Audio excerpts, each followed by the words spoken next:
First of all, I want to thank our panelists, obviously taking time out of their evening, and thank you guys for coming. This is a great turnout. This is really just rolling the dice here, but as I said earlier, we're very excited to finally have a chance to pull together experts and just people that are passionate about what we do, not only students but parents, but also folks that have a lot of questions about what their child is in the middle of. So what I thought we'd do is, I know there's a little bit of introduction before, but maybe if our panelists, what I thought I'd do is have sort of put a prompt out there, and then each panelist can respond to a couple of those prompts, and then if we like, towards the end, we can, if there's some specific questions that people want to answer. Sound good? Everybody good with that? What's your take on, what would be your sort of top 2 or 3 pieces of advice to parents who are, now what do I do? My kid's interested, they want to go to art school, what's the advice? I think the first thing to establish is where, in-state, out-of-state, close to home, far from home, and start looking there. Who has art programs, and what kind of art programs? Are they liberal arts and science sort of programs, or is it just art-based, school like the Art Institute of Chicago or what have you, and make a list. Yeah, I would also say that I think there's a lot of great summer opportunities and things you could be doing to get on college campuses to get a little bit of exposure. I know a lot of the schools in Chicago specifically. I know that IIT has an architecture kind of summer camp. It's pretty affordable. A lot of schools have these summer experiences that would help you kind of understand what it's like to be a student in that kind of program.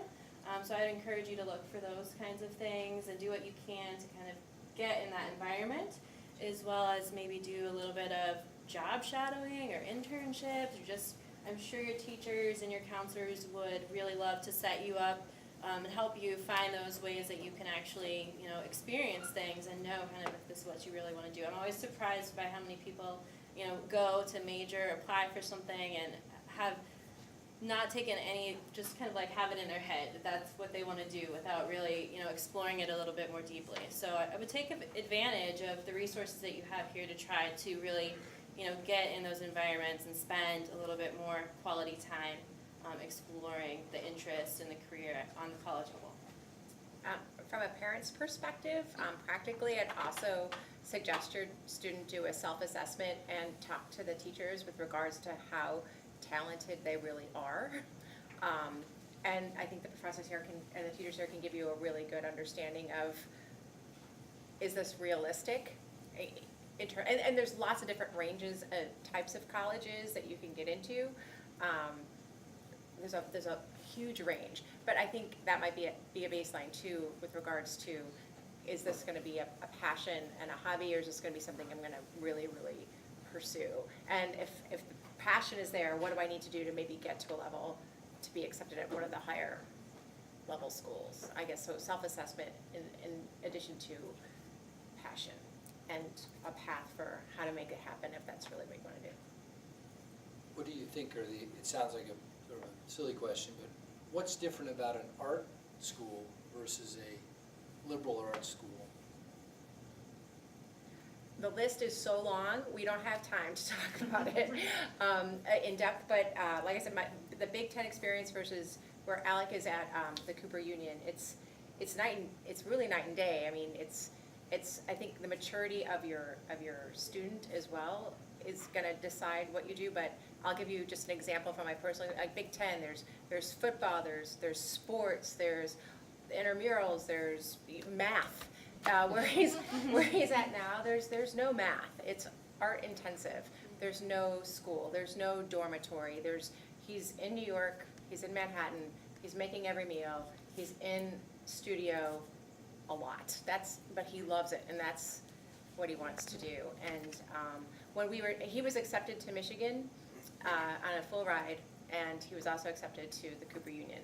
And when we were in New York, we were exploring some galleries, and this is something that I think was really important because we are from Big Ten, okay, this could be good, but but hearing his voice and having him come to a decision where we were at an art gallery and we were talking to the owner of the art gallery who was from Chicago. We're like, hey, what do you think of New York? What is it? She's like, it's dirty, the people are rude, but she's like, but I would never leave. I'm like, well, can you kind of tell us about your journey and why you're here? And she was a curator of an art studio. She's like, well, I used to be a portfolio manager. I'm like, what is that? She's like, well, I would find artists, I would find wealth investors, and I would put together these creations to help build wealth for the investors. And when we left there, I was like, hey, Alec, that's so cool. You could be a wealth manager. You could actually do something and make money with art. And he's like, Mom, that would be horrible. There's nothing appealing about that whatsoever. I would want to be the artist that the wealth investor found. And so by this self-exploration, it was like, well, then you need to be making art, and this is where you need to be. And so I think when everyone has that journey and that moment of aha, and when you can connect with a parent, be like, okay, we're going to have faith and not fear that this is what you want to do. I think that's also part of the journey, is having faith, because it's different from the regular college experience. But they get a really great foundation here. They're exposed to so many different things, in addition to math. And my son was really good at math too, so it wasn't like, oh my gosh, you're gonna fail at math. But he's right and left brain, which is, I think, a gift in and of itself. But I think that's part of the journey too, of where do you see your kid, but where does your child who's becoming an adult see themselves? So Great advice. Hard to follow that up. I mean, I think that there's definitely, both ends of the spectrum, but there are some things like in the middle. So I think it is possible to find some places where you're getting an art degree, but you're still getting a little bit of liberal arts alongside that. So I think that, if the ends of the spectrum turn you off, I think you need to keep looking and exploring, and if you're open to different locations or even international options, I think that you may find, a fit out there. So I guess my message would be, just don't think that you have to do only one or the other, but just kind of like keep looking. And also I think sometimes when you go to that bigger school with the art program or the architecture program or like music, other types of art, you tend to create that community within that bigger school. So I'm thinking of, my husband as an architecture major at Penn State. We still had to take the general ed requirements, but 80% of his time was spent in the architecture studio. That was like a different type of student at Penn State. You're like your own kind of bubble of people. So I think that, it's possible to kind of mix it up a little bit as well and still kind of have that intense experience. So I think you'll find the thing that's right for you, and don't think that you have to settle for one or the other. Just keep looking as an option as well. And I think off of both topics, discipline, whether it be discipline that that all you want to do, or as a student, all you want to do is make art, and that when you're going to school that you're going to be in studio for hours at a time and up all night sometimes. But if you're going to a little art school that has an art program, you're going to be doing both and that sort of thing. That's what I did. I went to the University of Illinois at Chicago, and I studied art and art history, and I did a little of both, and I did partake in an arts club and all of that, and I took advantage of internships. I had an internship at the Art Institute of Chicago, which led me to a job. So I think that's also really important too when you're looking at colleges. Look at who's really teaching the classes. I know that's overlooked a lot of time, like who really cares, but really, who are these professors? Who are these professionals? Are they working professionals, or are they retired just teaching techniques? More than likely, if they're working professionals, more times than not, they have connections. And as well, I know and that it's not only what you learn, it's the connections that you make that sort of take you through your life. And so really look at who's teaching, and internship opportunities. Is there internship opportunities with faculty? If they're working professionals, do they know someone? Do they know someone in a gallery? That sort of thing. For me, I was from Rockford. I moved out to Chicago because I wanted to be in sort of a cultural rich environment, and I wanted to make art, but at the same time, I didn't know what I wanted to do. And I was able, to study business and to study art and, work at the Art Institute. Now I am back at UIC. So, I think Obama said it best or actually did say it best when he said, what are you going to do with an art degree? Well, you can do so much. You can go anywhere. I work now at the University of Illinois Chicago, so it can take you anywhere depending on what you study, as long as you're passionate. Well, something to add to that, with regards to, because there are so many different art schools, whether or not your child gets chosen for an award at the IHSAE, award, that's in the spring, right? That was so critical for our family to kind of be exposed to all these different art schools at once, and they really take the time to talk to you. That's what kind of got us into pursuing this to begin with, because we saw Michigan. We're like, okay, we know that. So we started talking to Michigan, and there's a smaller arts program inside of Michigan that they were talking to Alec about, you know what, you can use your art as a way to actually get into Michigan because it's so competitive. And so that's another venue depending on the skill set. We tried to use art as a way to get scholarship money to afford maybe that, because we were like, oh, you can be an engineer and an artist. And make money when you get out of school. But there was a theme here. But talking to them, they really are so helpful. And the Michigan folks still kept in touch with Alec even after he was accepted to Cooper Union. Like, if it doesn't work out, we're still here. So the connections really do matter. But I'm not sure the date, but anyone here that has any interest at all, I would put that on your calendar as a place local that you can go, that all of these colleges are here, that you can talk to one-on-one, like intimately about it. And I don't know if you already know the date or not, or if it's set. No, it's usually in February. In February? We'll start sort of jurying that work pretty soon, collectively. And it's, even if you're, like I said, if your student isn't awarded a piece or something there, it's just amazing. And like I said, all of the colleges that are actively recruiting and giving scholarships are there. So. Just to make one more point off of yours, since you said engineering and art, everyone kind of laughed at, that's not that far off the mark. I mean, when I worked at Northwestern and we would hear from the dean of engineering, he would talk about, how they want to make whole-brained engineers. They want people who can communicate the engineering ideas, and sometimes that's needs to be in a creative, visual way. And they work very much on design thinking and design process, which is very much linked to art. So they try to force it upon the engineering students there to think with the other side of their brain. So it doesn't have to be one or the other. You can tell I'm very much like a you can do everything sort of person. I do know too, fortunately we get a number of these schools come through visiting our classrooms. I'll call it recruiting, but it's also sort of informational, which is great. It's nice to have a California school come here, a Michigan school come here, so you never leave the classroom, you get this wide exposure. So that's something to keep an eye on if your child is a junior or younger, that we do have opportunities for them to interact with colleges and their recruitment systems right here on campus. Also, just a little bit on this issue of the dual, what's the difference between an art school and a non-art school? There are some programs, I'm sure there are more than I'm about to mention, but I know, for example, RISD has a very good, has a dual program with Brown. I know that Tufts University has a dual program with the Museum of Fine Arts Boston.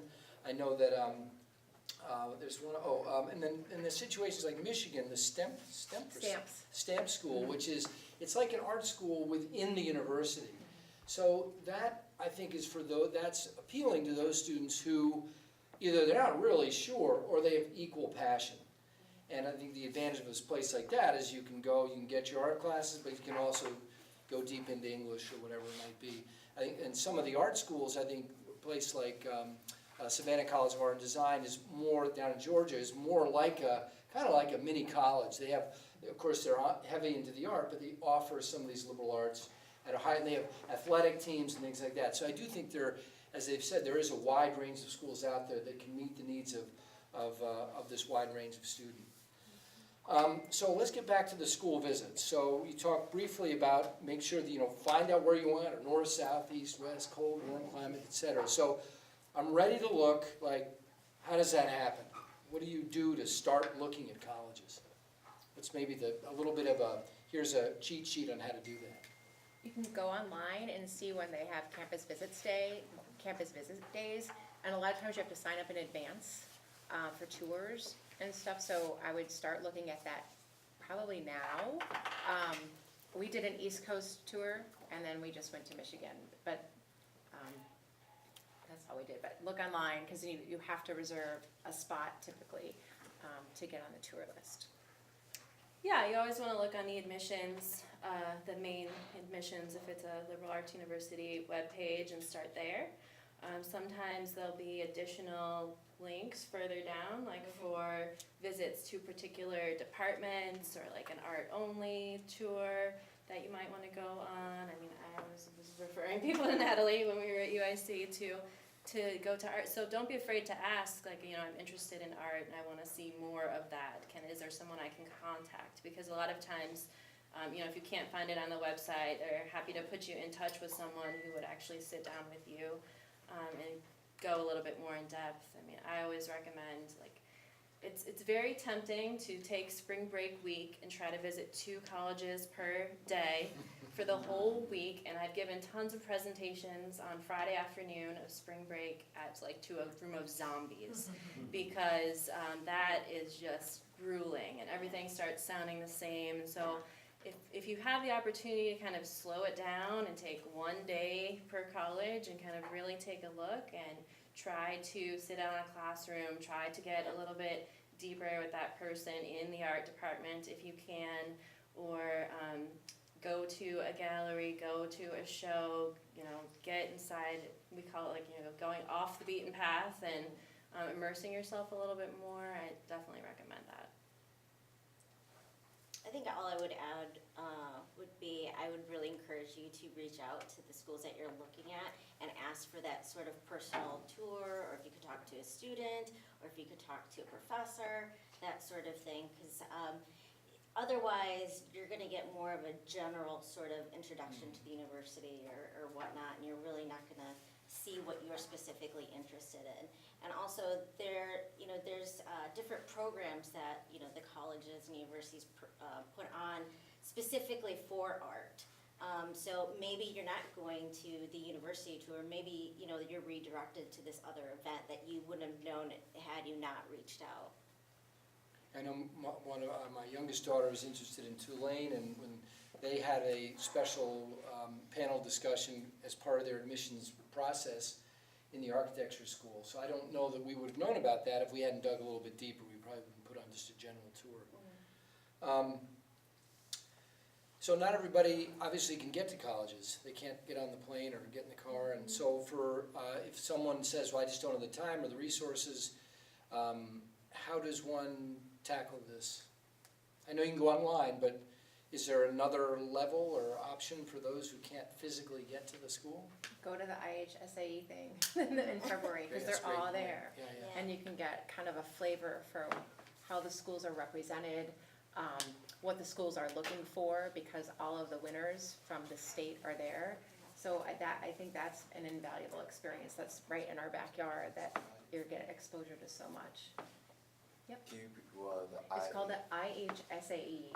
It's the state Yeah, of it's the art. Illinois High School Art Association. So it's a big show at the Zao Gallery downtown, and it's only been going about 3 years, but these guys out of Niles West organized it. It's just grown out of nothing, and it's 100 high schools, and their students, all students could submit in their own school, and then each school's faculty juries out, I'm gonna say 10 or 12 pieces. Those are all on display at this show. And of course, the art colleges and some of the vendors, Blick and some others, well, this is like the perfect storm. You've got all this skill and all this passion for art under one roof. And so what they do is the schools will show up and they'll meet students, they'll talk about their programs and look at your artwork. So that's an excellent solution. And there's a lot of scholarships that are given out there. Alec won a 5-week thing to SCAD. he had something from the Art Institute his sophomore year. So there's a lot of scholarships that are giving out. And money that sometimes kids can't take advantage of because they accepted a different scholarship. So it's good to go there to see what funds are being kind of offered up, because there's usually some money left over for kids that might have gotten multiple awards. Do you have to be a junior to? No, you can go as a freshman. I mean, you might not be able to submit. It's all based on what the art Yeah, teachers. it's all based on whether your work is the faculty here decides to enter it, but that does by no means mean you can't show up. Anybody can go and you know, visit and see it. And by the way, there'll be a lot more information coming out. The department chair is gonna, I don't think it's been released yet because I don't know that the dates have been finalized, but I know we're throwing around these letters and numbers and things, but it'll become, if your child is tuned in, this will come out, and hopefully on that blog we can put it up. That is one, that's an excellent resource. Okay, so money. What's your take on this, the issue of cost? How should one think about it? What are some of the strategies for getting financial aid, just weaving in and out of that whole issue? And is there anything specific about art schools that you know of that treats this issue differently or in unusual ways? An open discussion about cost and how to, because that, I just know from experience, a lot of kids, the door closes on that, and that's tough to see. So what's your perspective? I think what you all are doing right now is a really good start, and applying early and applying for that FAFSA early. October 1st it opens up, because that money runs out. And scholarships and grants, those things run out. So if you apply early, and you know you're applying to school that reviews portfolio for scholarship, again, that money runs out. So doing it all early is key, I think. Yeah, that's a really good point. Definitely, especially here in Illinois with the state grants, you never know how soon it's going to run out. It's earlier every year, so the earlier you apply, the more you're eligible for the state grants. I think also just in your list, having a variety of options as far as finance. So you're probably going to have like a local safety school on your list. You also should probably have a financial sort of safety school on your list. These days you can get a pretty good ballpark idea of what schools are actually going to cost you by using the cost estimator tools they have on their financial aid website. Unless the laws change, right now it's required, you know, by the federal government for schools to have that tool where you put in some of your information and it spits you out kind of how much loans you might get and how all of that's going to work. So make use of those, and know that just, you know, last year they switched to using the prior's year of taxes for the FAFSA. So if you are jiggling any of your money around to make things more attractive in the, I mean, there are different ways to strategically place your funds to help yourself in the calculations of the financial aid. You need to do that far enough in advance, because your 2 years out taxes are the ones that are going to be used in the college financial aid process. Can I ask actually, I guess it's not a money question, but a process question. For schools that require portfolios, is that sort of part of the Common App? I mean, is it additional to that, or?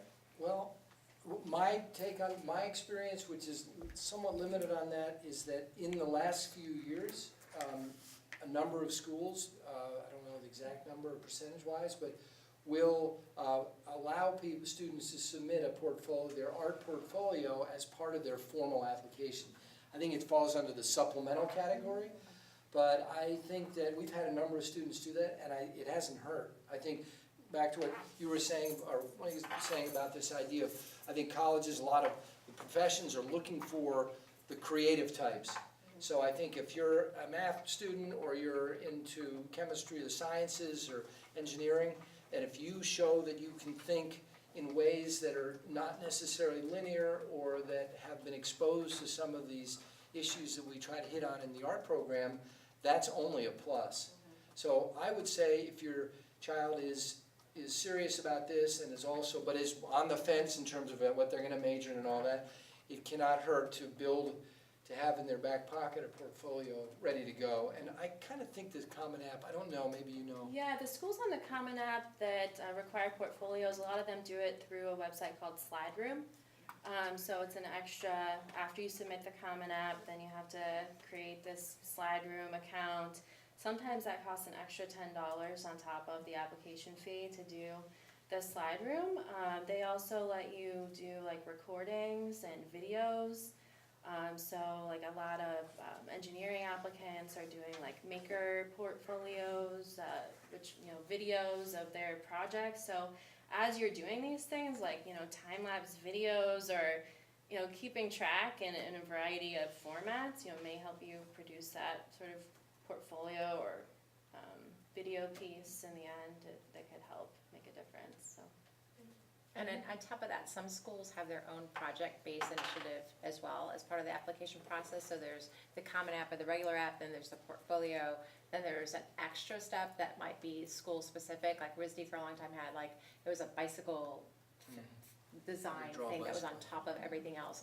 At the Cooper Union, they call it the home study. They give you 6 cues, and then you have to visually represent those cues and send them in no bigger than this size box. To get vetted. So depending on the school, there might be something else on top of that too, beyond just that. And sort of on that note, I know WashU, Washington University in St. Louis, they not only want, you know, a 5-page essay as to why, you know, why you want to study design or whatnot, but they want an interview. So be prepared to come in and interview with, you know, the director or what have you. So there's those things as well. Yeah, ours was also an interview, and not just an interview where you could show pictures digitally, where you actually had to bring your stuff in, so. Did you have anything to add on the question of cost, finance, how to navigate through that? Win the lottery.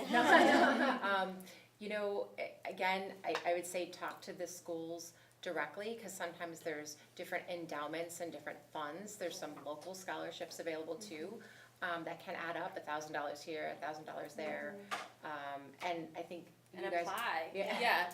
I mean, Actually, you can do those cost estimators and they'll tell you one thing and maybe you're kind of like right on the bubble and you never know what might change in the admissions office in that, or in the financial aid office rather, in that year. So you never really know for sure what you're going to get unless you actually fill out the application and go through the whole process. I mean, if they tell you no, fine, but at least you tried and you know, found out for sure what it was. So you gotta try. And almost every private institution we looked at, there's some type of funding for students that they want. It might not be a full ride, but there's gonna be something to offset that initial sticker shock of a lot of money, so. And at the University of Illinois at Chicago, there is a scholarship office, but it's only for admitted students. So after you're admitted, you can go to the scholarship office and apply to scholarships. They'll help you find scholarships and things like that. So be sure to ask, is there a career center? Is there, you know, a scholarship office, that sort of thing? I know that one of the schools that visited us, I still can't believe this, but she said it was true. Western Michigan said that they cut their tuition, this is what she said, they cut their tuition in half. And it was a jaw dropper, but it looks to be the real thing. So you might honestly look for schools where the tuition adjusts. I know Purdue University, the president there, has gotten a lot of press because he's been able to keep the tuition the same for all 4 years. So I think it comes down to asking and really pushing the issue with the schools. It's different than high school. High school, you have to be here. In colleges, you don't. So I think it's more of a business, it's more of an equal relationship when you get to the college level, yeah. Do you know if anybody in recent years has applied to an art college in a foreign country from OPRF? And might have more information about that? Yeah, I don't, not that I can recall. I know there's some, sure there's some, we do have students just generally who go to school in England and Ireland, and actually I think we might have had a kid or two go to France, maybe Paris into fashion, that kind of thing, and There's a possibly lot of- Canada. There's a lot of schools that require a semester abroad, especially in the art field, because there's so much art around the world that they want you to have more of a world perspective. So both I guess, gosh, out of the schools we looked at, I'd say at least half required it, so, a semester abroad.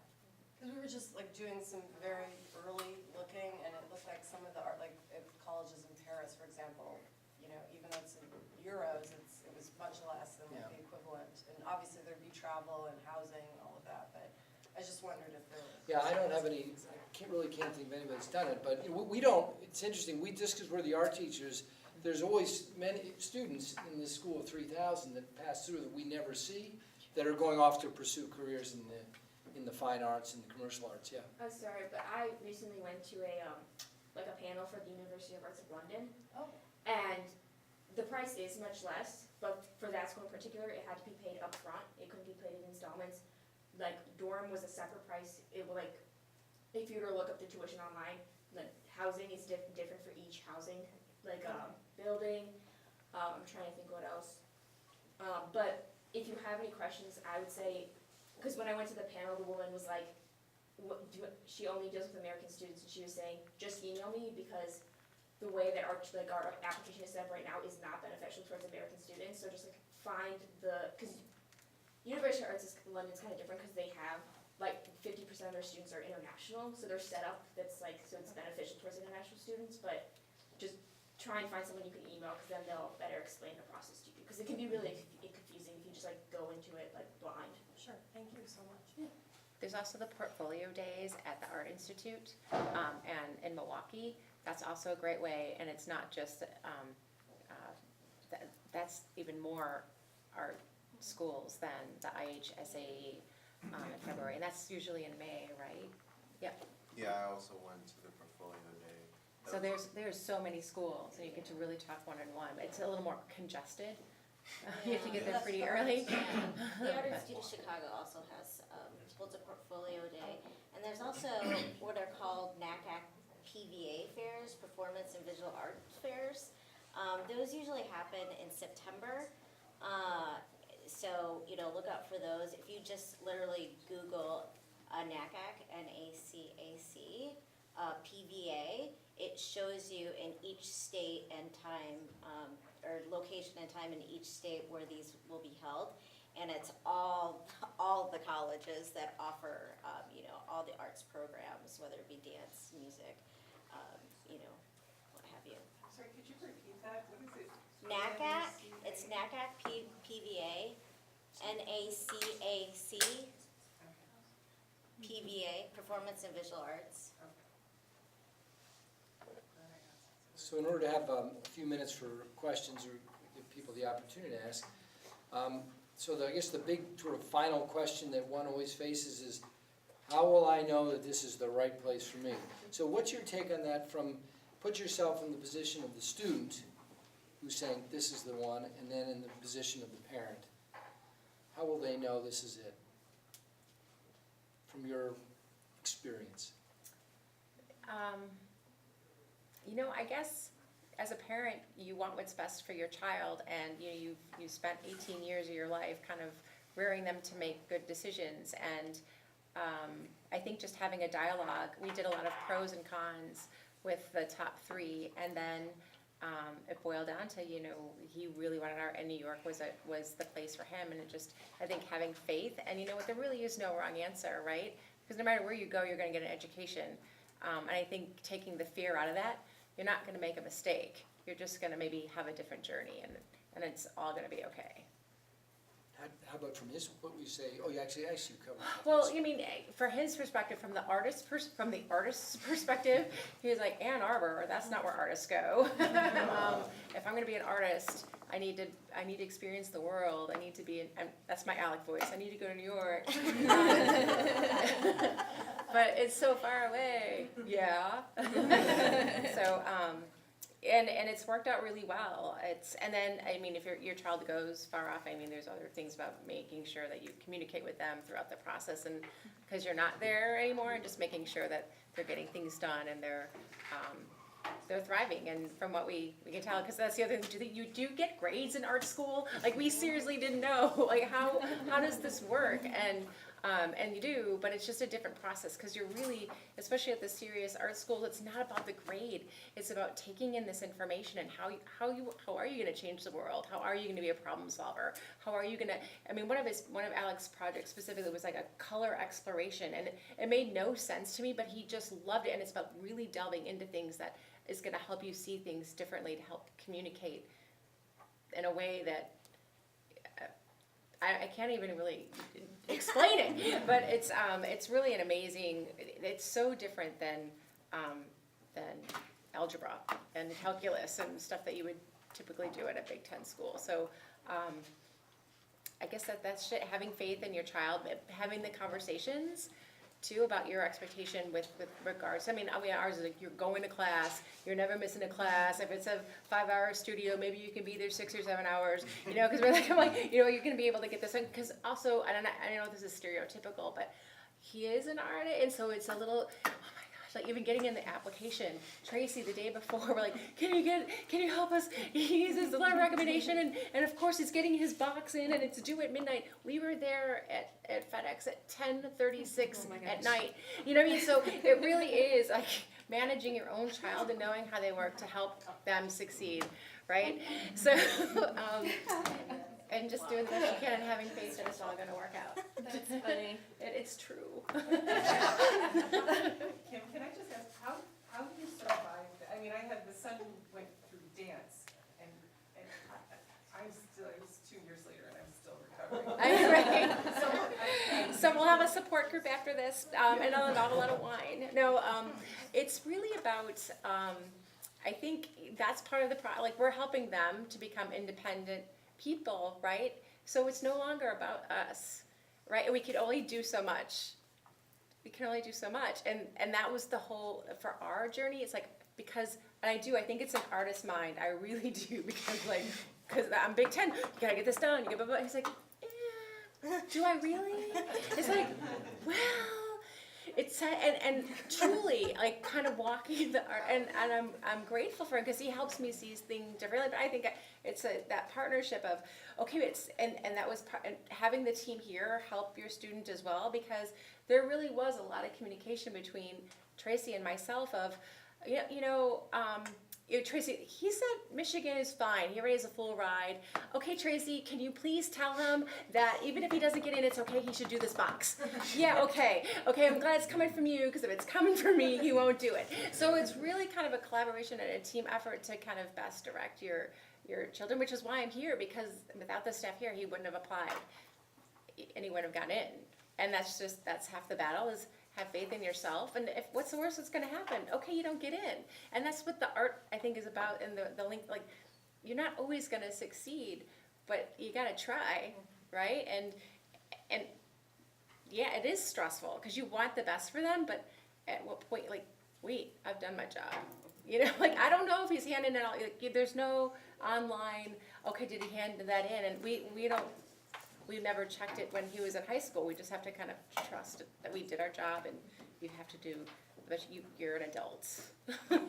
You're an adult, so you're gonna have to figure it out. And we're here for you to help guide you, but at some point, 10:36, does that work for you? Because it doesn't really work for me, and maybe we can keep this as a lesson for what you're gonna do in college, because if this really works for you, okay, but this is your life, not mine. I wouldn't, yeah. You said something that leads me to a question. So my daughter is trying to figure out what she might want to go to school for. And she has questions to department heads at schools. Is it better that they come from her instead of coming from parents? Yes. Okay. 100%. And she should direct department heads instead of just a general admissions department, or how does that work? She can try that. She may or may not get Well, I timely mean, what's responses realistic? from department heads. Who will answer her? Will somebody in another department answer her, or will somebody in Admissions is their job to answer Okay. as fast as possible. Okay. Department heads is their job to run their department, and so admissions is usually one of their last priorities, even though it should be, because we worked in admissions, one of their highest priorities. Yeah. So she's more likely to get a response from admissions, but you never know when you're gonna get a great, department head that Okay. understands that he needs to be attentive to prospective students as Mhm. well, he or she. And then sometimes within the colleges, maybe they'll pass you on to somebody who's kind of like the admissions person for the Okay. college. And sometimes there's somebody under the department head that kind of takes that responsibility, so might get passed to somebody else and not to take that as any kind of slight or anything if you are. So you talked about being realistic about their abilities, getting self-assessment and assessment from from current faculty. I'm struggling to figure out this whole question of safety match reach schools when you can do that with academics because there's data and you can tell like they admit this percentage and at this ACT level, etc. How in the world do you determine a safety match reach kind of school with art school? And try to present realistic expectations to your child about, well, this is more in the reach category, this one's more, I have no idea how to get that information. I mean, I know things like RISD's got a great reputation in this, but you know what I mean, like, Well, is there like, we That's where admit the- this percentage, but of art students, not just in general? So a lot of schools on the portfolio, or when you go on the visit, you bring your portfolio in, and this is really critical to have that feedback from that school. Like so when we went to Cooper Union the first time, they looked through his stuff. They're like, you know what, this is kind of the stuff we're looking for. We want to see more of your sketchbook. So it's very school specific what they're looking for, and it really depends also on who's assessing the art. At the Cooper Union, the faculty that that teaches is the administration, or is are the folks that pick the students. So they pick the students they want to teach. Where some schools, like RISD, if you want to go into furniture making, they're going to look at different things than the photography or whatever, because it's a different curricula base. And so that's another thing with art. Whether you want the full spectrum where you're going to learn you're going to have photography, you're going to have 3D, 2D, color, or you're just going to go into furniture, which is really what RISD, and that works for some people. Like, hey, I'm going to make the best furniture, and I already know this is what I'm going to do. And whether or not you get your furniture degree and then go make movies or whatever else, it's just a different philosophy. And that would be the other thing to look at when you're interviewing schools too. Well, what is their philosophy? Am I going to be bored making furniture after 3 years, or not? Everyone is different, and there's no judgment. It's just different. So talking to those schools way beforehand, as soon as you can, will let you know. Well, one, is there a chance, or two, based on this now, what do I need to do? They'll help you sort through that. And was that your experience at Portfolio Day as well when you went? Was that helpful for you? Did you talk to some of the students? Yes, I did talk to the people I could talk to.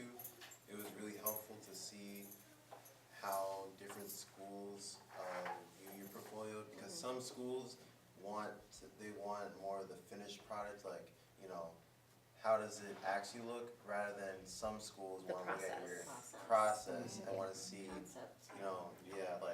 I'm thinking this way and producing this kind of work. Right, and so if you're it gives you time then to still go through and do some of the little books that they're looking for. How did I get there? So that would be, even if you can go to 2 or 3 schools, or talk to them, just to kind of have your student get that feedback, versus maybe you should think about teaching or something. Or not that teaching is bad, but it's just different than teaching's good.